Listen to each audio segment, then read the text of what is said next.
Today we're going to be discussing the muscle groups that ladies find the most attractive. Qu'est-ce que vous recherchez chez un homme pour qu'il soit comme parfait? This is what women find most physically attractive on a man. Entre les quatre, vous choisissez lequel? Ouais, le A. Le 1? Ouais. Lequel tu kennes? What's your ideal body type? À travers les âges, l'idéal du corps masculin n'a cessé de se transformer. Ce qui a été considéré comme l'apogée de la beauté masculine a évolué, passant de l'imposant au plus svelte, de l'angulaire au plus doux, pour aboutir à ce que l'on appelle aujourd'hui le dad bod. En analysant ces tendances étranges du passé, nous pouvions anticiper ce qui attend l'avenir. En décryptant ces idéaux corporels, nous pourrions mieux comprendre ce que représente vraiment le corps masculin idéal. En 1922, un homme fut présenté comme l'incarnation de l'homme parfaitement sculpté, un véritable modèle de beauté masculine. Mais dans la Grèce antique, l'idéal physique masculin était bien différent. Un torse musclé, une police, des épaules larges et des fesses fermes. Une silhouette qui symbolisait non seulement la force, mais aussi la noblesse et la civilisation. Pour les Grecs, la beauté n'était pas seulement une question d'apparence. Elle était le reflet de la vertu morale et de la discipline intellectuelle. Et cette idée ne se limitait pas au statut. Les Grecs ont inventé le gymnase, littéralement une école d'exercice nu. C'est là que le corps et l'esprit étaient façonnés ensemble. Et c'est ici que l'homme affrontait ses épreuves les plus redoutables. Aussi bien physiques qu'intellectuelles, les Grecs croyaient qu'un véritable homme n'était ni seulement un athlète, ni uniquement un savant, mais un mélange des deux. Un athlète savant, un homme qui embrassait avec égalité les défis physiques et intellectuels de la vie. Un homme capable de faire face à l'adversité. Mais avec le passage du temps, la définition du corps masculin parfait allait encore évoluer, au rythme des changements sociaux et culturels. Au début de l'ère élisabéthaine, tout avait changé. Désormais, c'est la puissance intellectuelle qui primait, bien plus que la force physique. L'aristocratie se détachait de la dureté du travail manuel des paysans, abhorrant des vêtements angulaires et des talons hauts, mettant en valeur la seule partie du corps qui était véritablement exposée, les jambes. Dans cette haute société, les jambes musclées étaient vues comme l'idéal suprême de la perfection physique. Mais pendant ce temps, au sein de l'élite, certains personnages prenaient cette mode encore plus loin. Le roi Henri VIII, lorsqu'il n'était pas en train d'exécuter ses femmes, se faisait peindre en posant pour des artistes effrayés, exhibant des cuisses imposantes. Ce look ne tarda pas à devenir populaire. Même Shakespeare lui-même choisit de mettre en valeur ses quads. À mesure que la classe moyenne se relevait, les plus riches, ceux qui voyageaient à travers l'Europe pour l'art et la mode, étaient surnommés les macaroni, en référence à leur amour pour le plat italien, et se distinguaient par des vêtements féminins, des cheveux hauts et des physiques plus frêles. Il s'agissait d'un signe de richesse, une manière de se distinguer des travaux manuels et d'affirmer leur raffinement social. Un des plus célèbres, le neveu du comte Bristol, portait même un portrait de lui-même sur sa poitrine. Mais, comme pour de nombreuses modes de l'époque, cette tendance se heurta à la critique publique, le ridicule et les attaques contre la poudre à cheveux dictèrent la fin de ce style flamboyant. Ainsi, à travers les siècles, les idéaux corporels masculins ont toujours été modelés par des forces sociales et culturelles. Et bien qu'ils aient pu sembler étranges ou même excessifs à leur époque, ces tendances ont toutes contribué à la formation de ce que nous percevons aujourd'hui comme l'idéal masculin. Un idéal qui, sans doute, continuera d'évoluer.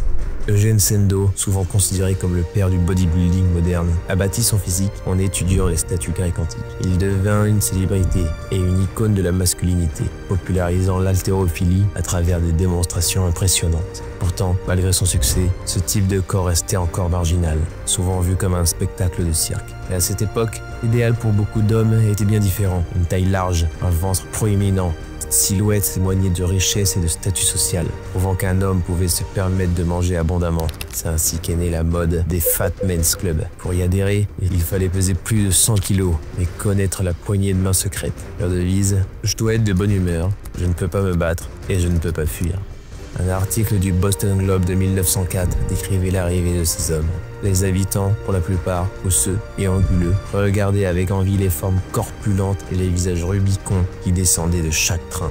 Ces clubs se sont multipliés aux États-Unis et en France, où les membres s'adonnaient à de petits déjeuners gargantuesques, avant de participer à des compétitions amicales de force et de virilité. Mais avec l'accès croissant à la nourriture, le surpoids perdit de son attrait.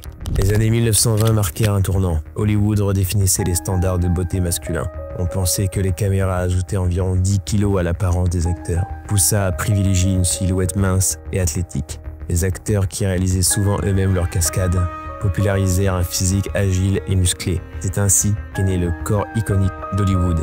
Les publicitaires, quant à eux, comprirent vite l'efficacité d'une approche émotionnelle. Ils commencèrent à publier des slogans marquants comme « Je ne pourrai jamais tomber amoureuse d'un homme maigre »,« Ne soyez pas un demi-homme » Et l'un des plus mémorables, l'histoire d'un homme frêle qui, après s'être fait humilier sur une plage par un homme musclé, suivit le programme de Charles Atlas. Une fois transformé, il retourna sur cette même plage pour rendre l'appareil de son agresseur. À San Francisco, on découvrait une tribu d'hommes silencieux, forts et presque parfaits. Ce regain d'intérêt pour la musculature s'accompagna de l'amélioration des ressources et des connaissances en matière d'entraînement. Cependant, même avec cette évolution, Hollywood maintenait un idéal de corps sain, mince et musclé, incarné par des légendes comme James Dean. Au fil des années, de nouvelles icônes émergèrent. Un jeune Elvis Presley devint un modèle de désir grâce à son charisme, sa musique et son physique modéré mais sain. En 1951, une révolution s'amorça avec la première émission dédiée au sport et à la santé.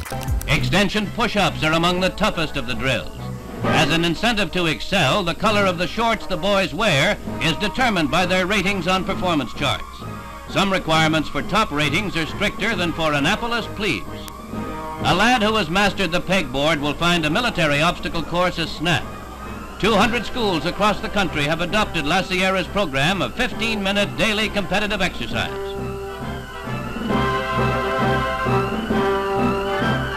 Dans les années 1950, l'idéal masculin était centré sur un physique sain et athlétique. Mais avec les conflits mondiaux et la popularité des sports de compétition, une quête plus intense pour l'amélioration des performances physiques émergea. Les hommes cherchaient désormais à repousser les limites de leurs capacités, ce qui marqua le début d'une nouvelle ère, celle des améliorateurs de performance. Une révolution qui allait tout changer. Et aujourd'hui, alors que l'industrie de la santé et de la musculation continue de prospérer, nous regardons en arrière pour comprendre comment l'idéal masculin s'est constamment redéfini. Et peut-être en décryptant les tendances du passé, pourrions-nous prédire ce que l'avenir nous réserve. Avant que l'obsession moderne pour le corps n'explose, une nouvelle vague culturelle était en marche. La guerre du Vietnam avait divisé l'Amérique, donnant naissance à une contre-culture qui rejeta les idéaux masculins traditionnels. La minceur et la nonchalance étaient devenus des symboles de liberté et de rébellion.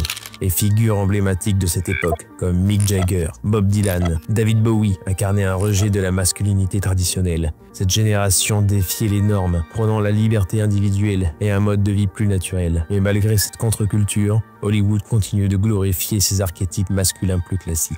Les acteurs comme Paul Newman et Clint Eastwood dominaient l'écran avec leur charisme et leur force. Parallèlement, des figures plus musclées comme Steve Reeves apparaissaient dans des rôles herculéens, reflétant une autre facette de la masculinité. Joe Hader, le célèbre promoteur de fitness, poussa encore plus loin les techniques de Charles Atlas, utilisant des champions de bodybuilding pour vendre ses produits. C'est à cette époque qu'il rencontra un jeune Autrichien qui allait transformer l'industrie du fitness, Arnold Schwarzenegger. Avec des figures emblématiques comme Arnold et Sylvester Stallone, le bodybuilding devint grand public. Les corps massifs, souvent améliorés chimiquement, furent perçus comme l'apogée de la perfection masculine. Des émissions comme le catch, avec des stars comme Hulk Hogan, glorifièrent ces physiques incroyables. En parallèle, des icônes comme Chuck Norris, Bruce Lee, Jackie Chan, Superman continuèrent de captiver le public. Bruce Lee en particulier fut admiré pour son physique fin mais incroyablement puissant, redéfinissant encore une fois l'idéal masculin. Now Bruce, just look right into the camera lens right here and tell us your name, your age, and where you were born. My last name is Lee, Bruce Lee. Empty your mind. Be formless, shapeless, like water. Now you put water into a cup.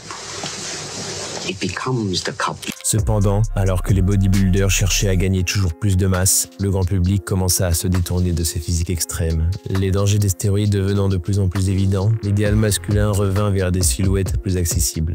Dans les années 90, Hollywood mit en avant des physiques plus fins et équilibrés, avec des stars comme Keanu Reeves, DiCaprio, Brad Pitt. Ce dernier, notamment dans Fight Club, devint l'incarnation du corps masculin idéal, mince, musclé et athlétique, mais sans excès. Cette décennie marqua également une attention croissante portée au corps masculin dans la publicité. Des campagnes comme celle de Calvin Klein avec Mark Wahlberg firent du corps masculin un objet de désir et de marketing. La popularité des magazines comme Men's Health explosa, passant de 250 000 exemplaires vendus en 1990 à plus de 1,5 million en quelques années. Et aujourd'hui, alors que le corps masculin continue d'être mis en lumière dans les médias et la publicité, une question persiste. Comment cet idéal évoluera-t-il à l'avenir? L'histoire montre que le corps parfait est autant une question de mode que de société. En 1997, l'évolution des standards physiques masculins prit un nouveau tournant, avec l'émergence des réseaux sociaux, tels que Facebook, Instagram et divers forums en ligne. Une nouvelle ère esthétique vit le jour. mettant davantage l'accent sur la minceur et les proportions harmonieuses, plutôt que sur la simple masse musculaire. Cette tendance fut popularisée par des figures comme Ziz et le groupe des Aesthetic Crew, qui donnèrent naissance à une vague d'influenceurs fitness. Les marques comme Gymshark émergèrent, sponsorisant les jeunes hommes les plus idolâtrés du milieu du bodybuilding sur les réseaux sociaux. Pour beaucoup, dont moi-même, ce n'étaient plus Ronaldo ou des icônes sportives qui servaient de modèle, mais des influenceurs fitness. Quitter les sports traditionnels pour se consacrer à la musculation devint une norme. Hollywood répondait à cette demande croissante en mettant en avant des acteurs plus musclés comme Chris Hemsworth, Dwayne Johnson, Tom Hardy ou encore Hugh Jackman. Même les figurines d'action furent produites avec des physiques plus imposants. Action Man, le plus grand de tous les héros. Dr. X casse tout pour défier Action Man Super Samouraï. Mais grâce à un entraînement intensif, Action Man a un coup de sabre redoutable. Pas vrai, Dr. X? Action Man Super Samouraï. Reflétant cette obsession pour une musculature accentuée, l'influence des médias sociaux poussa certains influenceurs à éditer leurs photos, accentuant leurs proportions pour se démarquer. Cela créa une image de l'influenceur fitness, souvent perçue comme égocentrique, parfois malhonnête et narcissique. Mais un nouveau mouvement commence à émerger, celui du dad bod, popularisé par des célébrités comme Chris Pratt ou DiCaprio, ou encore Seth Rogen. Ce physique représentait une masculinité plus accessible. Cependant, même dans ce contexte, certains acteurs comme Zac Efron continuèrent à repousser leurs limites physiques, atteignant des sommets de musculature impressionnants, comme Chris Hemsworth dans Thor. La télé-réalité, avec des émissions comme Love Island, mettait également en avant ces physiques musclés. Sur les réseaux sociaux, une transparence croissante s'installa concernant l'usage de substances dopantes. Il devint presque banal de voir des adolescents partager leur cycle de stéroïdes. Des produits comme le TRT ou des stéroïdes anabolisants étaient désormais plus accessibles que jamais. Pourtant, beaucoup d'acteurs hollywoodiens continuaient d'afficher des corps plus réalistes et atteignables, mêlant des silhouettes androgynes à des physiques athlétiques. Un phénomène intéressant se dessina. Ce que beaucoup appelaient un dad bod variait largement. Pour certains, cela évoquait un bodybuilder hors compétition. Pour d'autres, une silhouette plus naturelle et accessible. You could have died. Were you scared? I was very scared. Did you take them? I took them, yeah, up until the competition. Because now, of course, drugs is such a big issue in sports. And the answer is yes. It was just in the beginning stage because bodybuilders in those days just experimented with it, but it was not illegal. Une étude montra que si les hommes rêvaient souvent d'un physique avec 30% de muscles en plus que leur propre corps, les femmes préféreraient généralement une musculature modérée et naturelle. Les extrêmes comme les corps ultra découpés des bodybuilders perdaient leur attrait auprès du grand public. Cela ne veut pas dire que vous ne devriez pas aller à la salle de sport ou chercher à vous améliorer physiquement, mais il est important de se rappeler que l'idéal est subjectif et qu'essayer de plaire aux standards des autres est qu'une quête sans fin. Ce qui reste constant à travers les époques, c'est qu'un corps sain est toujours respecté. Plus qu'un simple physique, il s'agit souvent des traits de caractère qui le reflètent. La maîtrise, la santé, la détermination ou encore une attitude détendue face à la vie. Aujourd'hui, je privilégie les sports que j'aime et je me concentre davantage sur la performance. Les tendances évoluent, mais des valeurs fortes, la santé et l'épanouissement restent intemporels.